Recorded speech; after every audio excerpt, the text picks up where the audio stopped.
Hi, folks. Welcome to another episode of Film Study. This is Ken McCusick, and we're back for part two of our discussion of the defense against the Chiefs. Joining me again is Jordan Coe. Jordan, how you doing? Good, Ken. Thanks for having me on. Always a pleasure, my friend. So the second part, we talked a lot in the first episode. We always have to talk about what we talked about there. We talked about a lot about the 2024 Ravens and what they might look like. The possibility of retaining some of the players they have, Justin Madubuike really being the centerpiece of that defense, the possibility of emergence of some young players who we saw some good things from this year. Have the Ravens waited too long to play some young players in their history? I think the answer is clearly there have been cases of that, and that might be happening right now because this is a deep and talented team. Obviously, got to this point, but go back and download part one. Listen to that. It's a worthwhile listen. It's always fun to talk football with Jordan. So here we are. It's a day after. We had a little bit of time to decompress. Let's talk about some of the individual performances for the Ravens. Start us off with a player you want to talk about. I mean, how can you start with anybody but Kyle Hamilton? I mean, this cemented his status as an all-pro, as consistently what I think is going to be one of your best corners, safety, hybrid, whatever you want to, whatever that position ultimately needs to be called. But this guy is phenomenal. His smarts, his tackling ability, his strength. I mean, all the things that everybody said that were going to be issues with him have not shown up, or not everybody said, but that were potentially issues that caused him to fall out of the top 5 in the draft, allowed the Ravens to get a phenomenal talent. And I mean, you heard Nance and Romo consistently throughout the game. I mean, I think there was a multiple points where when a Ravens player made a tackle, Jim Nance's comment was, "Who else but Kyle Hamilton?" And that was my takeaway from this game. He is a guy that you have to build this defense around next year. And it's one of those things where you can't be, I said this in the last version of the podcast, the Chiefs spam Travis Kelce when they get to the playoffs. They look and they target and they build the offense around Kelce first. And if it's there, they take it. And they take it, 11, 12, 13 times in this game. I think they threw at least 13 throws, I think, went to Travis Kelce in this game. There was definitely an incompletion. I'm looking at ESPN. 11 out of 11, according to the game book. I thought I remembered an incompletion that was at least in his direction. But either way, they're looking to throw it to him 25% of the time, 28% of the time, right out of the gate. The Chiefs trying to throw the ball to Travis Kelce. That means he's the first read, probably on 45% of the plays. My recommendation to the Ravens, not that they care what my recommendation is do the same thing on defense around Kyle Hamilton. Make him the focal, make quarterbacks do exactly what they had to do with Ed Reed. Find Kyle Hamilton, identify what they think that he's going to be doing, how he's going to affect the play, react accordingly, and then let your leader, Roquan Smith, adjust to that on the other side of that. I think that's a recipe for success. And I think that, I said this on the prior podcast, I think a lot of why Mike Macdonald was really good this year had a lot to do with Roquan Smith and in particular, Kyle Hamilton. Yeah. I mean, one of the nice things about having Hamilton play, I mean, you can use them in either role. At strong safety, you can use them at slot corner. You could probably play him a dime if they wanted to next year. I wouldn't recommend it, but either slot corner or on the back end is fine. If he plays on the back end, you can robber. You could do a lot of the rotational coverages, the matchup zone that they want to play, and he provides you a lot of value there. You just lose some of the value as a tackler, as a pass rusher, as a guy who's coming downhill on short passes. He's starting from further back, and that's more of a difficulty. And that's where he's super, super valuable close to the line of scrimmage. I think people also tend to overvalue speed at slot corner. It's not unimportant. It's important. Hamilton gives you a lot of offsetting positives that are greater than the speed matchup you can get. And even the twitchiest speed guys, they can't keep up with the twitchy slot receivers. So as soon as they stick their foot in the ground, they know what they're doing. It doesn't matter that they're 0.3 of a second slower on the 40 time.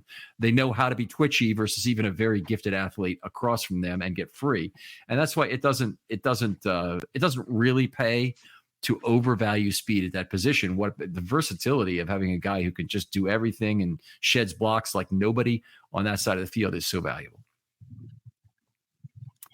All right, my turn, right? Name a player. Your turn. You're up. Yes, I'll go to Justin Madubuike because I think Madubuike, we talked about this a little bit in the first show, really virtually sealed the fact that the Ravens will use the franchise tag on him if they can't get him signed before then. So they'll talk.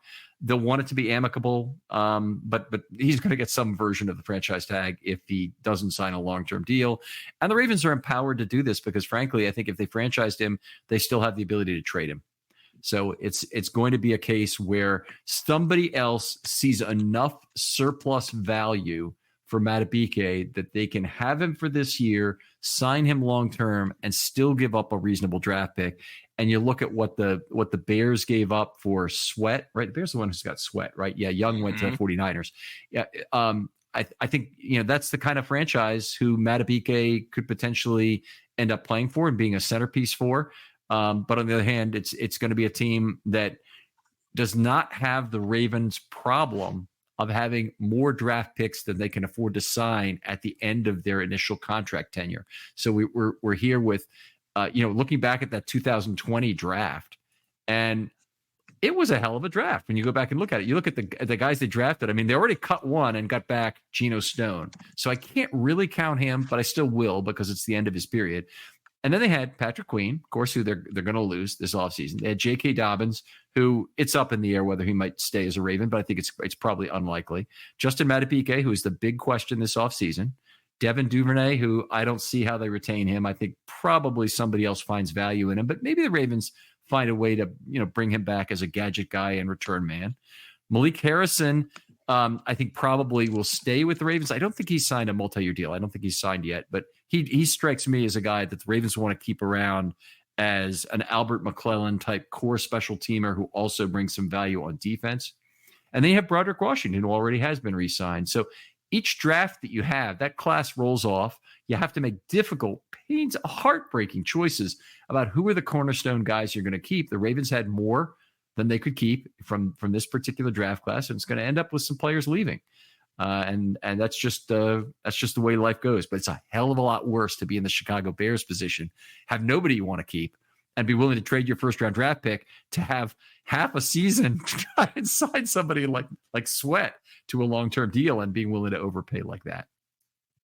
Yeah, no, without a doubt. And Madubuike has earned it. We talked already about his performance in this game. I think his star is going nowhere but up. And I also think that I don't know that the Ravens thought that Madubuike was going to be this good coming into this year. Right. So again, when we're talking about stylistically how you're building your defense, you're building it with Kyle Hamilton as being a focal point to try and get the attention of the quarterback and letting your inside guys potentially adjust. And then you're building what you're trying to do on the defensive line now a little bit more around Madubuike in terms of scheme as you're coming into the year. And the team can think about how they want to build kind of some of these guys that they're signing around that. Yeah. It's a good problem to have from that sense. It's going to be difficult for them to get a long-term deal with Madubuike, but the nice thing about the tag is they're gonna do it, and they're just gonna have the option then to trade or make a deal, which I think is the way they'll end up going on this. But it will be the big judgment of the offseason is, can they really get him signed? Do they have to trade him? Or because he won't be able to play under the franchise tag. That's the one thing that the Ravens really probably can't live with of the potential solutions. Madubuike in this game contributed to both sacks. He had two other pressures. He drew two consecutive holding calls that were huge in terms of negating big plays, both on Trey Smith. And Trey Smith and Allegretti was too much for either of them. And the Ravens were really looking to get one-on-one matchups for Madubuike that way. They also moved him out a little bit to rush off the edge, maybe two plays or so, where they try to get him on Donovan Smith. No, Donovan Smith's the left tackle, Taylor. And I did a good job with that too. So this is just a great game, and it's being on the stage it was. I think the rest of the NFL is now put on notice about who Justin Madubuike is. Yeah, no, I totally agree. I think the guy I'll take next is Brandon Stephens, who I think there are probably some fans that are upset with Brandon Stephens after this game because he continually was the guy that kind of, when they were in man or some form of man, that was the guy the Chiefs were trying to pick on. And the Chiefs just have good offensive design. But I think that Brandon Stephens deserves some flowers and a little bit of credit here. he had tight coverage on a couple different plays in those circumstances. I think he had 6 solo tackles in this game. He was an important part to kind of keeping this Chiefs offense in check overall. And even though he was the volume guy that got picked on, and I think that's been the 2023 season for Brandon Stevens in a nutshell, is he was the guy that everybody was going to go after because they weren't looking at going after somebody else. He still held up, and I thought he played a pretty good game here overall. I don't know that I put a specific number or rating on it, but I was very happy and impressed with what we've gotten from Brandon Stevens, and thought that his trajectory continues to grow. I think he's almost in like that Marlon Humphrey position now, where there's like a question of like, I think I liked Marlon Humphrey his first couple of years, but there were questions about his ball skills and whether or not he could kind of take it to the next level. He started forcing more fumbles. Obviously, I think some of his in the air ball skills improved. And I think that's kind of the next step for Brandon Stevens at this phase of trusting himself in some of these coverages and being willing to jump routes when he's in man, when he knows he has the ability to that, and not just be this sticky guy in coverage. He's got to kind of take a next step in terms of where that awareness is. And if he's able to do that, then Brandon Stevens could be a very good cornerback in this league for a very long time. Yeah, I'm very positive about Brandon Stevens' position. There's no doubt about it. He's one of the Ravens' really important cornerbacks going in next year. I don't want any talk about him changing positions again. The Ravens need a safety. I don't want him to be it. That would be a big reduction in value for Stevens. They found his position. This is good. What I will say is the last 4 games, he actually probably played his worst ball of the season. In the last 4 games, he gave up almost 10 yards a target, was targeted about 24 times in those games. He did have one really good game in there. That was actually against Pittsburgh in the rain, where he was only targeted once on a deep ball and it went incomplete. But the rest of the other 3 games, he's allowing basically 10 yards a target. And, that part is not ideal. But on the other hand, I agree with you completely in this game. Very tight coverage on Kelsey. On one of those plays that was a conversion. On the 4th and 2, right. And unfortunate circumstances in general, and asked to do an awful lot in this defense with Marlon Humphrey back. You have more options in terms of how you do it. I do think that with Humphrey and Stevens, they will play a set sides of the field role. And basically that's what Stevens did this year. He played right cornerback, and either Darby or Yassine or Humphrey, when healthy, played left corner. Yeah. So I just think there's room for growth in his game. And I think it's very interesting, especially for a guy that didn't play a lot of corner and isn't a corner guy. One of those players that could be, with the right coaching, on that upward trajectory. Do you make him a priority to sign a long-term deal this offseason? Because I think he's the guy, other than Matabike, that you could go after. Probably not a cornerstone deal, but this is a divisible benefit deal. It depends on what they do with the rest of the cap. I think that if they feel like it's something that they need, but if they're going to make other commitments that are going to weigh really heavy in 26, depending on the way they might want to structure Matabike or do something else, then heavy commitments in 26 might make me wait a little bit on Stevens to see what that looks like down the road. Okay. So what I would be trying to get done right now, given where Stevens is, 4 years, $30 million, maybe a little bit more. I don't know if that's even an exciting number to him at this point, because all he's got to do is wait 1 more year and he can get really paid. Of course, that means he's got to play that last year out at a little more than $1 million a year, whatever the 3rd round draft pick salary in his 4th year is. But it's, if he wants to take a little bit of, and that usually the way the Ravens structure those contracts, they guarantee the money, but the contract starts after the next year. So they've got him under contract for this 4th year. So it'll be years 5 through 8 or 5 through 7 that the Ravens are buying at an $8 million AAV, let's say. I'm not sure that wouldn't be attractive. I think Stevens has got to consider, this is a defense I'm good in. This is maybe I could get a little bit more, but then I don't know where I'm playing. I could end up with the Commanders. I could end up with, Arizona. I could end up in a place where, the situation is a hot garbage can other than me. And, I'm not sure that I'd want to do that if I were him. Yeah, and Jalen Armour-Davis has not seemed to be able to stay healthy. Kai Blue Kelly got cut, right? Pepe Williams has not proved to be somebody that the Ravens can rely on up to this point. So maybe it's a little bit more reasonable than I'm giving it credit for, that the Ravens do try and get Steven Stein to something long term now. And, again, 430 seems like a lot to me for Stevens, but I don't know. Maybe some of that is a little bit of PTSD of some of his poorer play on the earlier side of that, which is not the player that you're getting at this point. Right. I think he definitely has grown into being a cornerback, and he's a guy who played basically every snap the entire season. So it's real nice little bit of trivia there. Well, it's really good value too. I mean, one of the things about Joe Flacco, he wasn't perfect and he wasn't always lighting it up, but rarely got hurt, was always consistently going to be playing. He was a guy that you could count on. When you can have guys that are going to be playing every single snap, or going to give you 16 to 17 games every year, that shouldn't be overlooked, because at least, we kind of talked about it earlier. When you can count on something, it's nice to be able to have that in your stable. Yeah, absolutely. All right, so you pick Stevens. Who do I want to talk about? Let's talk about Kyle Van Noy. He's a guy. First of all, he's had a great year, and I do want to talk about his future. But let's talk about the game just first. Drew one holding penalty, should have drawn another. I thought he had two contributions to two different pressure events, which was something. Let's see, what do I have him down for here? A pressure and one late quarterback hit. So it came well after 3 seconds after the pocket had been flushed. But he did end up getting the QH on the play, and that's always nice to put Mahomes on the ground. And then also he had a great diagnosis on that screen pass to the right, which is on a third and fairly long. It's probably not going to be converted, but why take the chance? He realized it immediately, and he took down, I think it was Pacheco, but it might have been Edwards-Helaire for a loss on the play, loss of 4. And that ended that drive and forced a punt. So nice, really nice overall game for Van Noy. It's a really weird situation because Van Noy thought he was worth a lot of money, and he was right, by the way. He held out. No one gave it to him. The Ravens came back with a vet minimum, and they paid it to him. And Van Noy ends up getting 9 sacks after starting the Ravens the 4th game, which is his career high in sacks for Van Noy. And he'd been a pretty good pass rusher for 4 straight years, but you'll see what I'm getting to in a second here. Kyle Van Noy right now is, let's get this right now.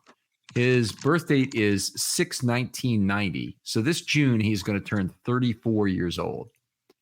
I don't anticipate a super large market for Kyle Van Noy. I think whatever deal he'll get, is there a 2-year deal out there for him? I don't even really believe it. I think, you're at this point in your career, people don't want to be caught in the 2-for-1 trap, that the player wants to play 1 year and you can't really structure a deal over 2 years that guarantees that, both sides will be happy kind of thing. And no one's going to walk away from that. You almost got to feel like the guy's going to play for 4 years before you're willing to sign him for 2 years at that kind of age.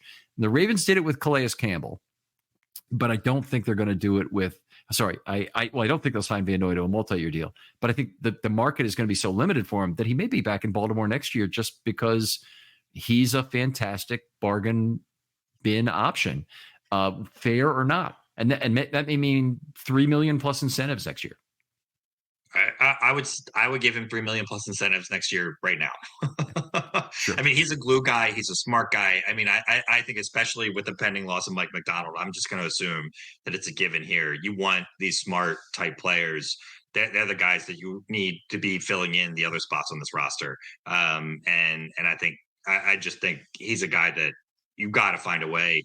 Unless someone's going to give him a big deal. This is very much like Geno Stone, where the Ravens are living in a win-win scenario where, and so is Kyle Van Noy, where if Kyle Van Noy can get paid a really big chunk of money and go earn that money, and that's what he's going to use to retire and ride off into the sunset on, great for Kyle Van Noy. I have no ill will towards him for that. And if it's a high AAV, better for the Ravens to get a better comp pick in the upcoming year, or at least offset any balances of something that they might want to sign.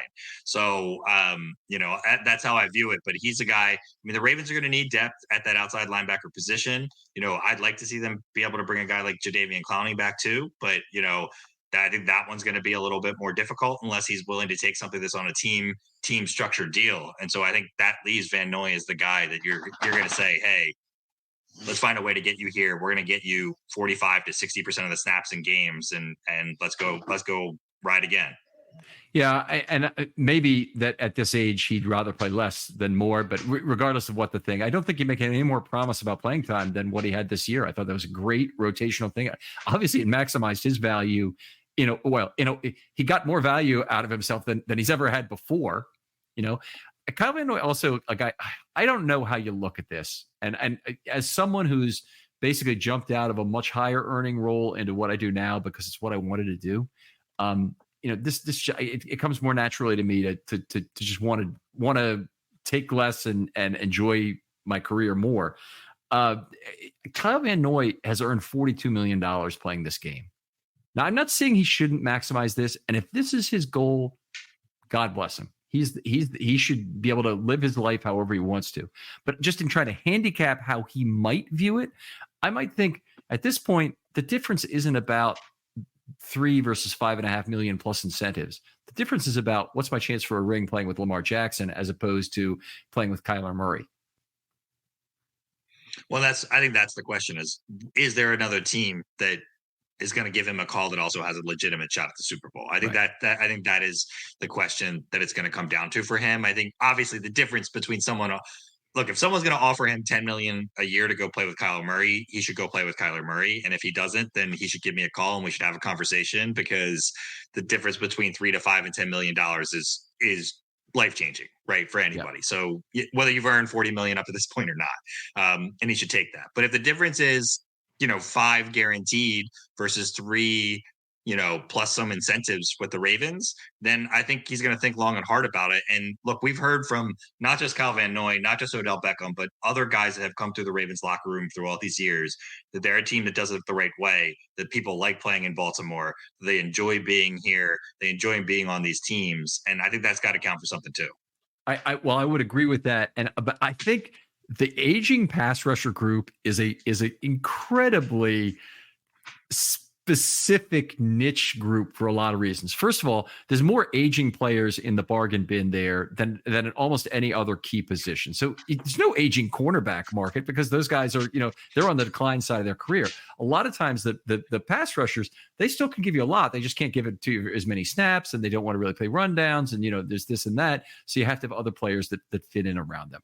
That works just fine at that position because there's so much leverage involved in how much value you get out of your pass rushers. So the other thing I think about that group is that there are a lot of guys there who don't really want to go through the grind of training camp and the offseason. They really want their time to themselves, and they know how to work out. They're going to stay in shape, and they know implications of it. They completely understand that. They also their positions are just not complex enough as situational pass rushers that they need to be learning a big complex defensive scheme. Now they could learn something from Chuck Smith, even at their age when they come to camp. But on the other hand, Van Noy, I think really part of his decision, it wasn't just about money. In Clowney's case too, I think it was a case of they kind of didn't want to go through the entirety of camp and have the grind of that. And each of them got out of it. And there's been other players I've thought that about too. And if I've got that wrong for somebody, come on the show. Tell me why it's different. I'd love to have you. And, we'll do that. Well, and I think the question comes down to how much money, right? Like, how much money do you have? What is that money doing for you, right? Like, what is another set of earnings really going to do to impact that and your life and your future? And then you're deciding about how your knees feel at the end of that, and it makes it a little bit different. If you don't have any money saved up and that money isn't working for you, knees be damned. You're going to go out and take the extra couple $1 million because it makes a difference. But if you've been smart about it, or if you set yourself up well, because it doesn't just mean that you were being smart. I'm not trying to kind of demean anybody that has lost their money in this process. You can make those decisions when you set yourself up correctly. And it sounds like Van Noy is in that situation. I think the flip side of that coin is that the Ravens should be willing to pay Van Noy a little bit sooner than another team might right now, because he understands the scheme, he understands the locker room, and he really seems like a Raven kind of guy in a way that Justin Houston, as an example, I would say. I like Justin Houston, and I think situationally as a pass rusher, he brought a lot to the team. I think Van Noy is a guy that you can pay less than a guy like Houston and brings more of an all-around kind of dynamic to what the Ravens might want to use a guy like him for. And so I might prioritize getting Van Noy back if it meant giving him 3.5 instead of 3 and a couple more incentives in order to not wait and see which guys were left on that kind of pile heap that you were talking about that are waiting it out and trying to see what they can get. I don't think that all of them are made the same, and Kyle Van Noy is made to be a very good fit for the Ravens. Yeah, I agree with that. What I would say is that pile is a lot deeper than people think it is. People think you have to. Oh my God! If you can't draft a pass rusher, you're dead. The Ravens have actually proven over these last 3 to 4 years that they're able to search that bargain bin and find the quality gems that are still in there. In Houston, Van Noy and Clowney are 3 great examples of doing exactly that. JPP was a guy who really brought value in terms of what he could do for the team. Pernell McPhee, I mean, it's just so many times they've been able to pull this off. I trust them to do it again, and it's one of the reasons why I don't really prioritize pass rusher in this draft. I still hope they'll get something out of Ajabo. I hope for more ascension from Owe, who's already a pretty damn good player, and then I want them to find the complementary pieces that go with those two that can really make it work. And it might be one guy, it might be two. Any chance it's Tyus Bowser at this point? Jeez, I mean, talk about a guy that's been forgotten. You hope. I mean, how much better the Ravens will not have to bring the. I mean, if Bowser were able to be, and you just can't count on him. I mean, obviously they know his health situation, and he knows his health situation. But if he were able to come back and play at a high level, then maybe you don't need to re-sign a guy like Clowney and play at the level that we've gotten from Bowser in his career. That being said, you hold out hope and you hope he comes back and you hope he's able to play for a lot of different reasons, right? But geez, that could be a huge. He's also the perfect fit for this team. Yeah, he definitely. The Ravens kind of got by without having that Sam linebacker this year, and they still were able to do things with McDonald's wizardry and dealing with the pass rush. But when they had a more pressure-based system, when that was the fastball for this team, they really needed Bowser to drop from the line of scrimmage and provide them with those schematic blitzes that Wink liked. And it's I think it was less important for this team to do that. And that's not like Van Noy never dropped a cover or whatever, but I don't have 4-150 on my score sheets that much today, which means four rush, 1 drop, number 50 is the guy. And it wasn't a common thing. I didn't look at his total coverage snaps for the year, 43 coverage snaps for the year. So he dropped right around 10% of the time on passing downs. Yeah, really just solid player that added a lot to this team this year. All right, I think I'm up. I mean, I'll take Roquan Smith just to say that there's not a lot to say. This guy is a warrior. He's fierce. I think he took a lot of flack. I mean, look, this is what's gonna happen when you are as much of a leader and not much out in front as he is, and your team doesn't win. But he still played a really good game. There were a couple good blocks on him. There were a couple times the Chiefs got up on the second level on him, and they were obviously look.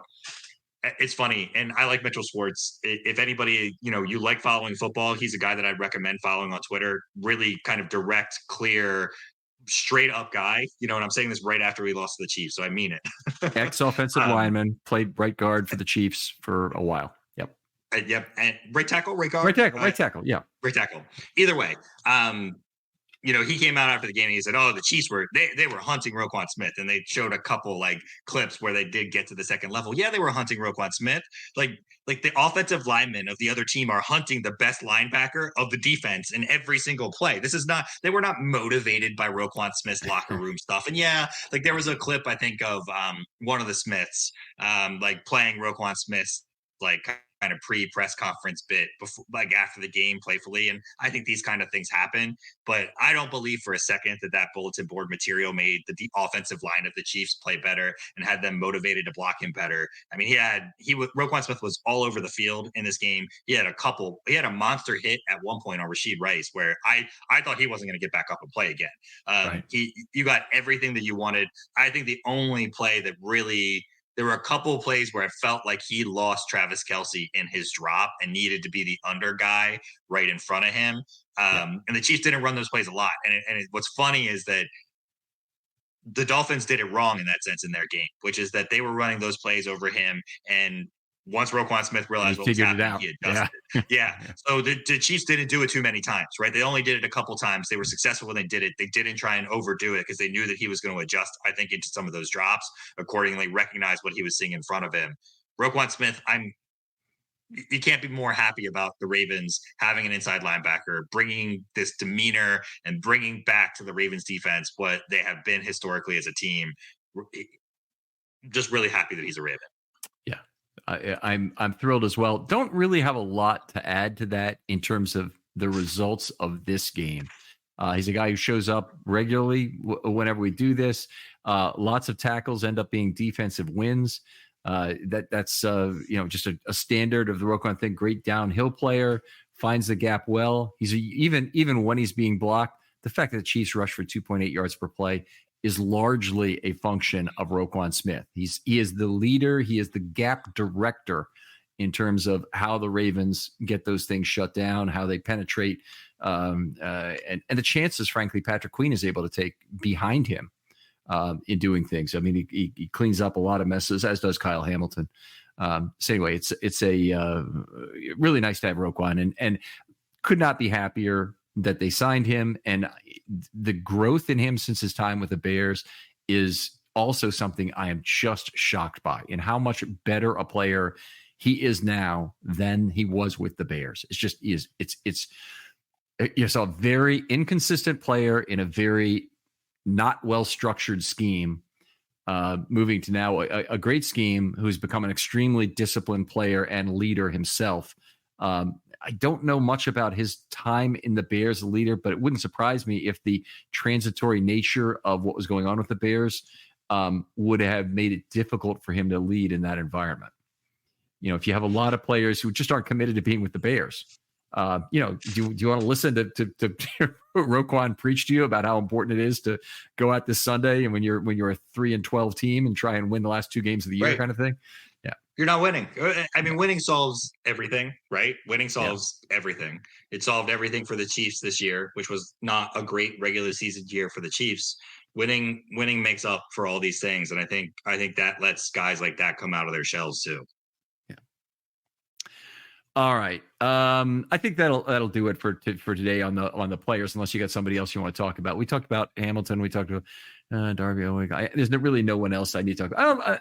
Maybe I'll take a couple seconds to talk about Michael Pierce, who I think had a terrific game. Really came to life in the fourth quarter with a bunch of pressure.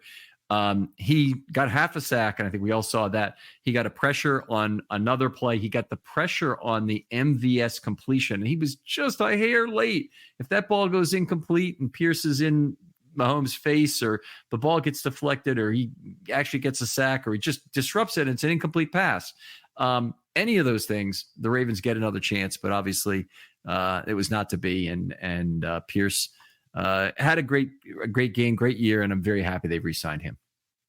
Yeah, I think the one guy I would throw a missive out here about at the end is Marcus Williams. I think that we saw how good he can be when he's healthy. He had a pass breakup in this game. I think that you hope that he comes back healthy, fully healthy next year. The defense that's rotating around Roquan and Kyle Hamilton, Marcus Williams should be, on paper, a statistically much better performer when it comes to the end of the 2024 season. I'm looking forward to it. All right, fantastic. Let's go hit up the mailbag right now, and we got a few things going on. Got some good stuff here. Pick a question if you like to, and be first on it, and I'll go to this one first. This comes from Dan Ibrahimi, who said he's at DRE8820. He's been on the show before. That's why I know his last name. What is the state of the defensive line moving forward? Was hoping more push with Tooney out. Most worried about Broderick Washington. So I guess I'll start with that. I'm really not worried about the defensive line at all. As we talked about in the first show, they played the 5 guys played every single snap the entire year. Just absolutely unheard of for one defensive line. And in terms of push, I mean, we saw Matabike had a great game. The main problem with push in this game was that it didn't matter because the ball was out quickly. The Ravens otherwise got a decent relationship between pressure and ATS, 32 to 22%. For a game that I thought, you look at that and you get that against Mahomes and force him to basically play small ball and the other snaps, and you say that's a pretty good return. Yeah, no, totally agree in terms of that return, and the ball out quick made a big difference. The defensive line, I think, is a strength of this team moving forward, and they should build accordingly. I think we got a question here from Billy Lou asking about the second half and whether the shutout was legitimate or not. And I talked about this a little bit in the first podcast that we did, or maybe it was the second. But Mahomes was 11 for 11 right out of the gate, and then after that, if you adjust accordingly, was just 19 for 28.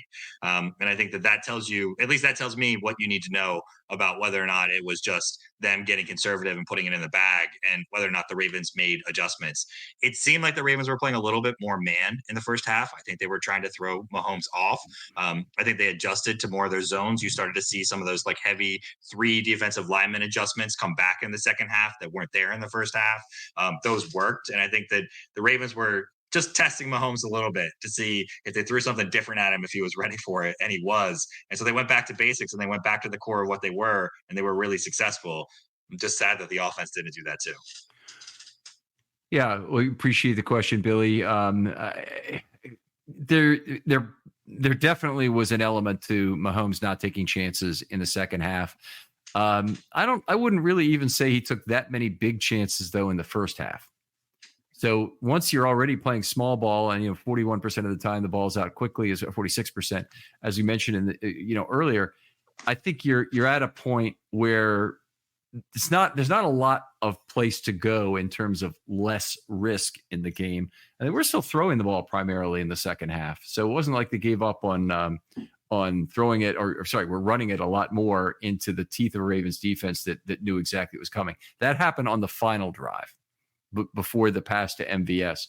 I don't know. Either way, I see, by the way, appreciate the question, Billy. I see this is probably somebody else's secondary account, would be my guess, since he's got 4 followers and last posted in 2013. So don't know the origin of that question, but that's okay. We'll treat it like a legitimate question nonetheless. Let's go to Dustin Cox, and he asks the question: considering the foreseeable cap situation for the Ravens, is Justin Madubuike worth the big contract coming his way, or should the Ravens bank on a combo of scheme, Travis Jones, and a draft pick at his position? Excellent question, Dustin.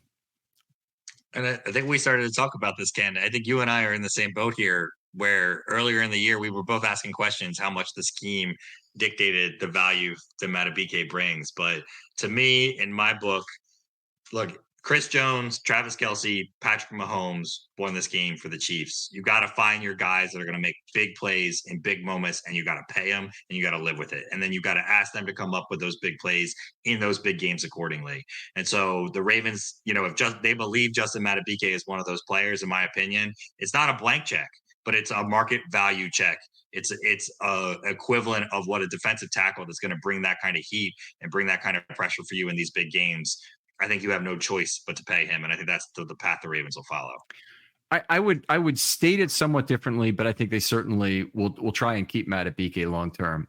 I think he's proven his value is enough that the franchise tag is not an outside the box number. So first of all, I think he has surplus value to the franchise tag, and if they basically let him walk the street, it's a 3rd round draft pick in 2025.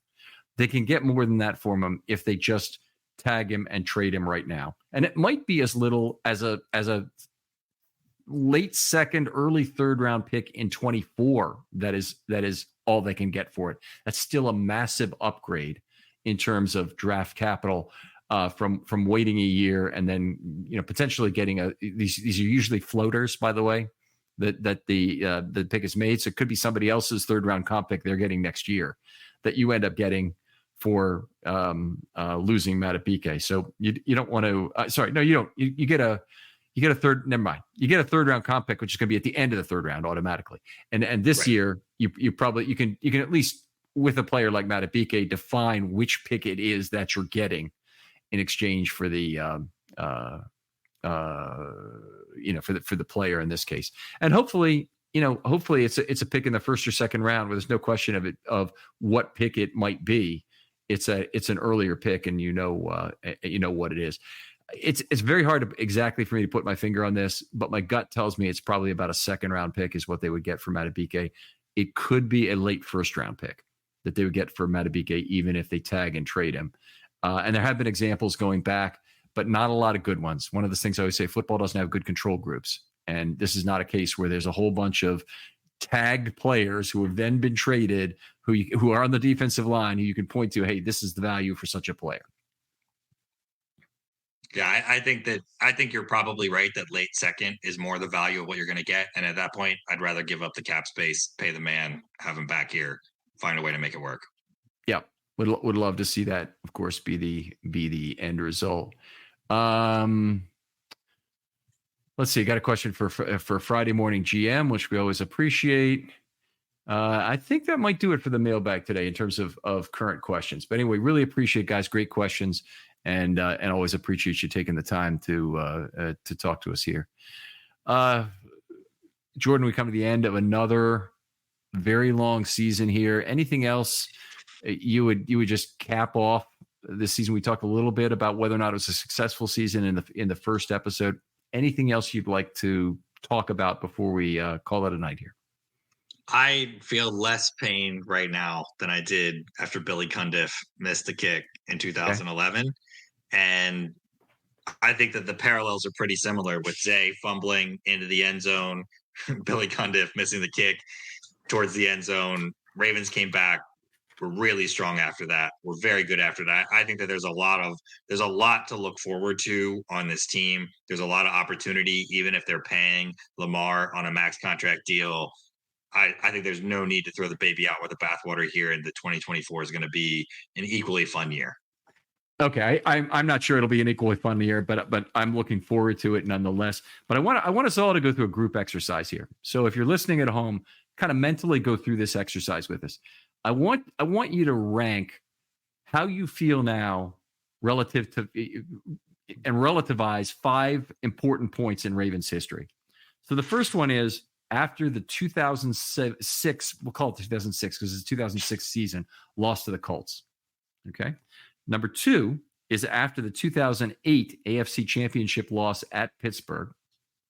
Number 3 is after the 2011 Cundiff-Evans fiasco at the end of the AFC Championship game at New England. Number 4 is after the 2019 season divisional playoff ousting by the Titans, and now 2023 AFC Championship loss at home to the Chiefs. Rank those 5 for me. I'm going to do it real quick. Yeah, I just did it too, Ken. Yeah, let me see. So do it. I'll say, yeah, the worst, the second worst, okay. I got my 5 in order. Yeah, it's a fun exercise. Okay, so hopefully everybody out there has had a few seconds to go through this and hopefully isn't swerving out of their lane as they write these down or do anything like that. But let's go from least the one we feel the least bad about. You go ahead and start. Okay, 2008 I felt the least bad about. Okay, absolutely. Rookie Ray Rice, Joe Flacco. This team's going to be back, no problem. And they were. They had 4 more cracks at it, and they won with their least talented team in terms of getting to the finish line. How about the second worst? The second, this was probably going to surprise you. The second worst was 2019. Okay, that's not where I have that ranked. I'll tell you, my second worst is 2011. And while that was a terrible loss, that was still a great Patriots team. And the fact that they were kicking the field goal already had me thinking they're probably going to lose this game in overtime. But they had no. So, but that's like revisionist history. They had the game was in Lee Evans' hands. Oh yeah, I mean, no. They had already won the game. They had actually won that game. I was there. Okay, I jumped up and down, hugged Maureen, and said, "We're going to the Super Bowl. We're going to the Super Bowl." As soon as I thought that catch was made, and Maureen was the one who actually said, "No, they didn't. He didn't hold on." Yeah, but that's why that one's worse to me. Is because I agree with you. If it was just the act of like the kick, missing the kick after that was like why. And when I get to it, will be where I rank it. Is it was a gut punch, and then it was a gut punch again, and that was. It was awful. 2019 was, to me, a divisional game. It was a young team. It was, I think, they just like it was a fun year for a lot of reasons, and it was prolific offense. But like that, I didn't even during that year feel the same way as I felt this year about that being a Super Bowl team. Okay, so you're going to say basically 2019 more correlates to 2008 for you as a team that was up and coming. They're going to have a lot more cracks at it. Correct. And then we know how that went. Of course, there aren't necessarily a lot more cracks. You might have missed your chance. That's the Dan Campbell thing that may get him in a lot of trouble, is saying that might have been our only chance. So, yeah. Okay, so we know where you have 2019. What's number 3 on your list? Number 3 is 2006, the McNair loss, which was just the 15-3 loss game to the Colts, right? That's just like 15-6, maybe. Was it 15-3? Okay. Yeah. 15, whatever. They held Peyton Manning. That game had a lot of correlation to this game, actually, where they held Peyton Manning out of the end zone. It's prolific Colts offense, keep them to 15 points, and just S the bed. Very, very significant things. To me, no doubt about it, 2023 is the 3rd worst. Now, this is a veteran team. They don't necessarily get more chances. And this is a team that was at the top of the DeVoe list. And maybe I'm able to externalize this just a little quicker, but I think we're going to look at the season as being successful anyway. We talked about that a little bit. And I think that one of the things about that is there just are no guarantees. They lost to Mahomes, but, honestly, it could have been another one where they didn't have an easy Super Bowl run like the 2006 team really appeared to have teed up for them, because the Chargers lost later that day. That could have gone very easy. The 2018, you could even say they were going to play the Arizona Cardinals in the Super Bowl, and they already knew it. And they obviously didn't convert against the Steelers. Of course, the Steelers already knew it too. So anyway, 2023 is my 3rd worst, and your 3rd worst was 2006. That's so right. Your 2nd worst was what? This year, 23. Year. Okay. Well, that's fair. Mine is 2019.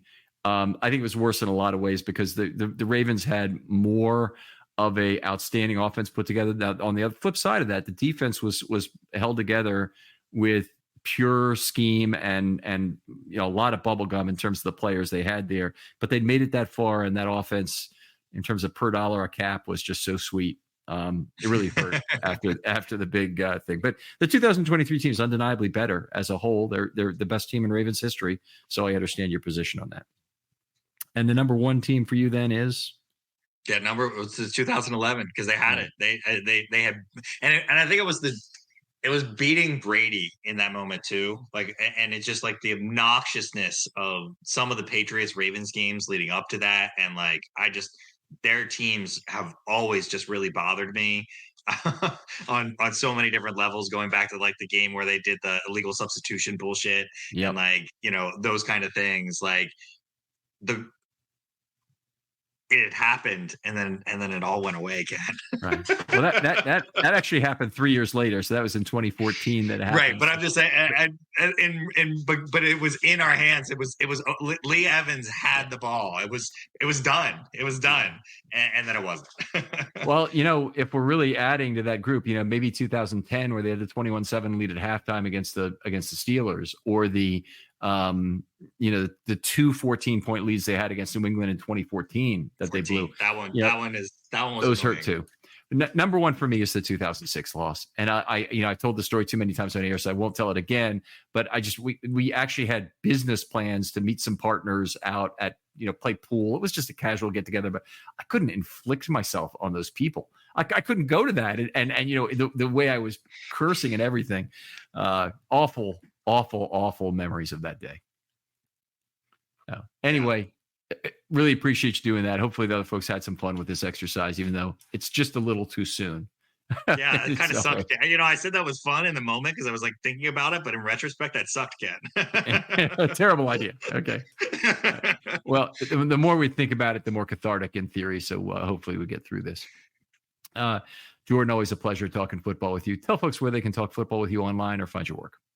Yeah, they can find me at Raven Sit Room on Twitter. Love to chat it up about the Ravens, and we'll hopefully be looking forward to next year, free agency, draft, etc. And Jordan's on the show all the time. He's one of the people I call, along with Gabe, who he's did the Situation Room with for a long time. And don't know what the future of that project is, but a really good pod. If you want to go back, there are still episodes out there on filmstudybaltimore.com. Take a listen for sure. Both Jordan and Gabe are among my favorite people, not just people to talk football with. Other folks out there, if you'd like to be on a film study short, hit me up. DMs are always open on Twitter. I'll get back to you very quickly. That should be an indication of how much I want to hear your ideas. And in particular, now that it's off season, we have some opportunity for 2 and 3 and 4 part shows. So hit me up. I would love to hear from you, and we'll get down to business and trying to make you your idea for something you're passionate about the Ravens into a single episode or more, if that's the case. Jordan, thanks again for coming on. Thanks for having me, Ken. And we'll talk to you next time on Film Study.